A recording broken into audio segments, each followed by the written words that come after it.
British Prime Minister Liz Truss has only been in the job a month, but she's already facing calls to resign. Conservative lawmaker Cheryl Murray has submitted a letter of no confidence in the Prime Minister. The UK's ruling Conservative Party is facing multiple crises. Interior Minister Suella Braverman resigned after it came to light she had used her personal email account for government business. And Truss faced a hostile House of Commons on Wednesday, 2 days after her new finance minister abandoned her tax-cutting plan in a dramatic series of U-turns. Truss has now lost two of her most senior ministers in less than a week. Maurice Mcleod is a writer, editor, social commentator, and a Labour councillor for Battersea Park. He joins me now live from London. Maurice, just fascinating to watch what's going on in your country. You tweeted just a short while ago that our politics used to be like House of Cards. Now it's more like House of the Dragon. What a mess. Can you explain your thoughts there? Yeah, hello. I'm making light of it, but the serious matter is that this is causing real pain to a country that's already struggling. We're already struggling with the cost of living crisis and with the aftermath of COVID, and we've got a government that is in absolute free fall. It's incredible. I mean, when Boris Johnson was leading the Conservatives, I thought, wow, I've never seen the party in such a mess. It was. There were all sorts of crazy things happening. Now, it's like that. Those look like the stable times. I had never seen.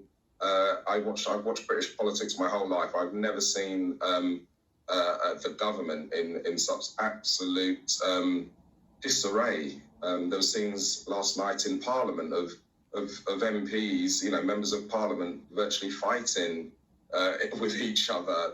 This is absolutely, and all the while people are going without food, and all the while people are wondering how they heat their homes. It's appalling.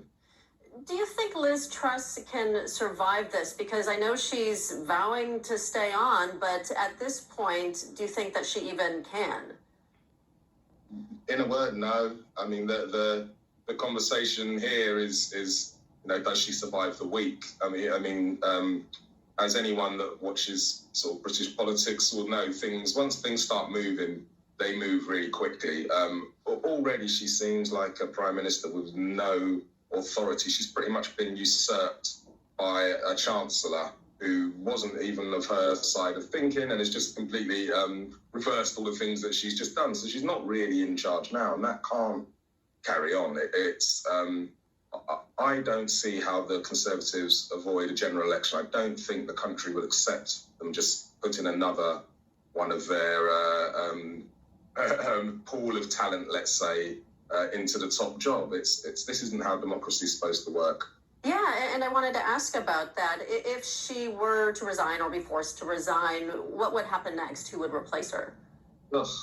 Well, I guess what would happen, what's supposed to happen is that the Conservatives, the Conservative members, yet again decide who else. They spent 6 months choosing who to replace Boris Johnson with, and this is who they picked. So I don't think the country would accept them yet again going, okay, we made a mistake, we'll go and pick somebody else. Now you have to, this has to be your Prime Minister for the next 2 years.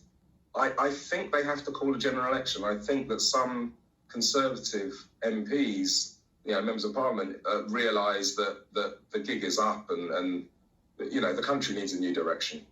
All right, we'll leave it there for now. Maurice Mcleod joining us from London. Thank you.